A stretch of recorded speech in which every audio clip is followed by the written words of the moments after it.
সরকার গঠনে একমত নওয়াজ বিলওয়াল, যে কৌশল নিচ্ছে ইমরানের দল। পাকিস্তানের সাধারণ নির্বাচনে বাজিমাত করেছে ইমরান খানের দল পাকিস্তান তেহরিক ই ইনসাফের স্বতন্ত্র প্রার্থীরা।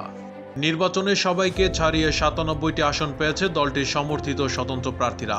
কিন্তু এরপরও সরকার গঠন নিয়ে চলছে নানা জল্পনা। পিটিআইকে পেছনে ফেলে পাকিস্তান মুসলিম লীগ নওয়াজ এবং পাকিস্তান পিপলস পার্টি কেন্দ্র এবং পাঞ্জাব প্রদেশে জোট সরকার গঠনে একমত হয়েছে।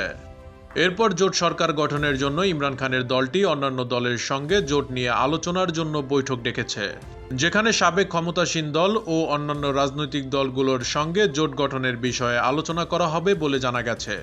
প্রতিবেদনে বলা হয়, বৈঠকে পিটিআই চেয়ারম্যান ব্যারিস্টার গওহর খান, আসাদ কায়সার, আলী মোহাম্মদ খান এবং অন্যরা যোগ দেবেন, যেখানে নতুন কেন্দ্রীয় ও প্রাদেশিক সরকার গঠন নিয়ে আলোচনা করা হবে।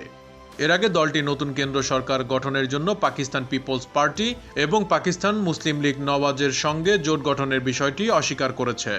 ব্যারিস্টার গওহর জিও নিউজকে বলেন, আমরা পাকিস্তান পিপলস পার্টি বা পাকিস্তান মুসলিম লীগের নওয়াজের সঙ্গে যোগাযোগ করছি না।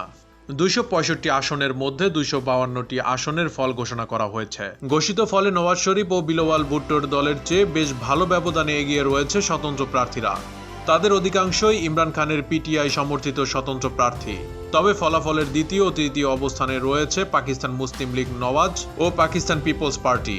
এই দুই দলই জোট গঠনের বিষয়ে একমত হয়েছে। জিও নিউজের প্রতিবেদন অনুযায়ী ২৬৫ আসনের মধ্যে এখন পর্যন্ত ২৫২টি আসনের ফল ঘোষণা করেছে পাকিস্তান নির্বাচন কমিশন। এতে স্বতন্ত্র প্রার্থীরা পেয়েছেন ১০৬টি আসন। তাদের মধ্যে ইমরান খানের দল পিটিআই সমর্থিত প্রার্থী ৯৭ জন। অন্যদিকে নওয়াজ শরীফের পিএমএলএন পেয়েছেন ৭১টি আসন। বিলওয়াল ভুট্টোর পাকিস্তান পিপলস পার্টি পেয়েছে ৫৩টি আসন এবং এমইউএম ১৭টি আসন।